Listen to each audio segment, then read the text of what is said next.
Assalamualaikum warahmatullahi wabarakatuh. Selamat datang di channel Kuliah Manajemen bersama saya Albert Stenado. Di video kali ini kita akan membahas tentang analisis antrian. Langsung saja kita simak videonya sampai habis. Kuliah nggak perlu lama-lama, yang penting serap ilmunya. Jadi jangan lupa subscribe, like, dan share, dan nyalakan loncengnya untuk bisa selalu update diskusi mata kuliah manajemen secara gratis.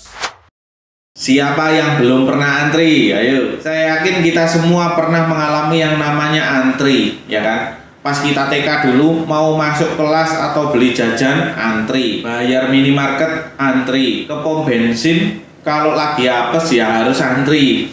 Jadi antrian ini seringkali kita jumpai dalam kehidupan kita sehari-hari. Bukan hanya orang, barang pun juga bisa mengalami antrian. Misal deretan mobil yang di bengkel yang lagi rusak untuk menunggu untuk diperbaiki, barang-barang di pabrik menunggu untuk berbagai tahapan proses produksi dan lain-lain juga antri. Aktivitas penunggu ini jelas memakan waktu, sementara waktu itu sendiri merupakan sumber daya yang berharga. Maka pengurangan waktu untuk menunggu merupakan tema yang menarik untuk dianalisis. Tetapi bukan berarti analisis antrian hanya membahas waktu menunggu. Analisis antrian pertama kali diperkenalkan oleh A.K. Erlang tahun 1913 yang mempelajari fluktuasi permintaan fasilitas telepon dan keterlambatan pelayanannya. Saat ini analisis antrian banyak diterapkan di dunia bisnis seperti bank atau supermarket, dunia industri seperti proses mesin otomatis, transportasi, dan lain-lain. Dalam analisis antrian terdapat informasi probabilitas yang dinamakan operating karakteristik yang dapat membantu pengambil keputusan dalam merancang fasilitas pelayanan antrian untuk mengatasi permintaan pelayanan yang fluktuatif dan menjaga keseimbangan antara biaya pelayanan dan biaya menunggu. Terdapat 3 komponen dasar proses antrian, yaitu yang pertama adalah kedatangan. Setiap masalah antrian melibatkan kedatangan, misal orang, mobil, atau panggilan telepon untuk dilayani. Unsur ini sering dinamakan proses input. Proses input meliputi sumber kedatangan atau biasa dinamakan calling population dan cara terjadinya kedatangan yang umumnya merupakan proses yang random. Yang kedua adalah pelayanan. Pelayan atau mekanisme pelayanan dapat terdiri dari satu atau lebih pelayan atau satu atau lebih fasilitas pelayanan. Contohnya misal counter kasir supermarket terkadang hanya ada seorang pelayan, tetapi bisa juga diisi seorang kasir dengan membantunya untuk memasukkan barang-barang ke kantong plastik. Sebuah bank dapat mempekerjakan seseorang atau lebih banyak teller. Di samping itu juga perlu diketahui bahwa cara pelayanan dikerjakan yang kadang-kadang merupakan proses yang random juga. Yang ketiga adalah antri itu sendiri. Inti dari analisis antrian adalah antri itu sendiri. Timbulnya antrian terutama tergantung dari sifat kedatangan dan proses pelayanan. Penentu antrian yang lain yang penting adalah disiplin antri. Disiplin antri yang dimaksud adalah aturan keputusan yang menjelaskan cara melayani pengantri. Misalnya datang awal dilayani lebih dulu, datang terakhir dilayani lebih dulu, berdasarkan prioritas, berdasarkan abjad,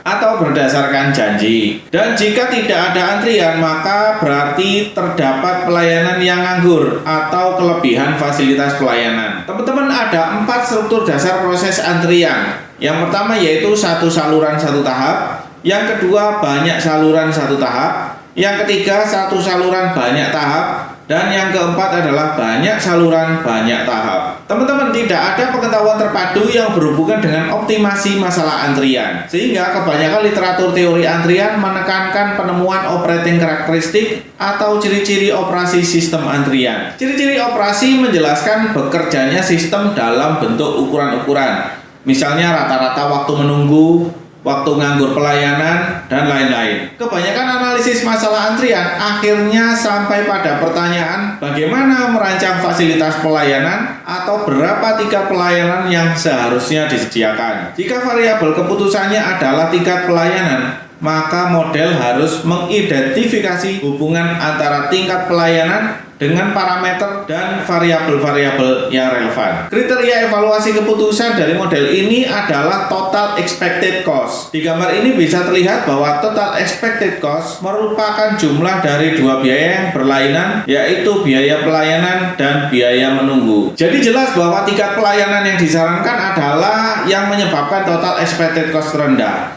Namun ini tidak berarti analisis ini dapat menentukan biaya total terendah secara tepat. Sebab operating karakteristik yang diperoleh hanya merupakan angka rata-rata dan sehingga tidak pasti. Dengan demikian, analisis antrian bukanlah suatu teknik optimasi, melainkan hanya penyedia informasi saja. Biaya pelayanan. Sebuah supermarket yang ingin menambah counter kasir pasti perlu membiayai seluruh perlengkapan counter tambahan tersebut dan menggaji pelayan baru. Ini berarti jika tingkat pelayanan diperbaiki, maka biaya pelayanan akan bertambah. Biaya pelayanan dapat juga dilihat dari sisi yang berbeda. Jika tingkat pelayanan bertambah, maka juga waktu nganggur pelayan diperkirakan juga bertambah. Yang berarti juga suatu kenaikan dalam opportunity cost karena tidak mengalokasikan pelayan ke kegiatan produktif yang lain. Biaya menunggu. Umumnya terdapat hubungan terbalik antara tingkat pelayanan dan waktu menunggu. Namun terkadang sulit menyatakan secara eksplisit biaya menunggu per unit waktu. Biaya menunggu dapat diduga secara sederhana sebagai biaya kehilangan keuntungan bagi pengusaha atau biaya turunnya produktivitas bagi pekerja. Ini berarti serupa dengan biaya pelayanan, di mana penentunya dapat berbeda dari tiap-tiap kasus. Sehingga masalah keputusannya merupakan konflik antara biaya menunggu bagi pengantri melawan biaya pelayanan. Dan model keputusan masalah antrian dirumuskan sebagai berikut. Meminimumkan total expected cost untuk tingkat pelayanan tertentu sama dengan waktu nganggur pelayan yang diharapkan dikali biaya nganggur pelayanan per unit waktu ditambah waktu menunggu yang diharapkan untuk semua kedatangan dikali biaya menunggu pengantri per unit waktu. Baik teman-teman, itu tadi pembahasan tentang analisis antrian. Semoga bermanfaat. Terima kasih. Assalamualaikum warahmatullahi wabarakatuh. Kuliah nggak perlu lama-lama, yang penting serap ilmunya. Jadi jangan lupa subscribe, like, dan share, dan nyalakan loncengnya untuk bisa selalu update diskusi mata kuliah manajemen secara gratis.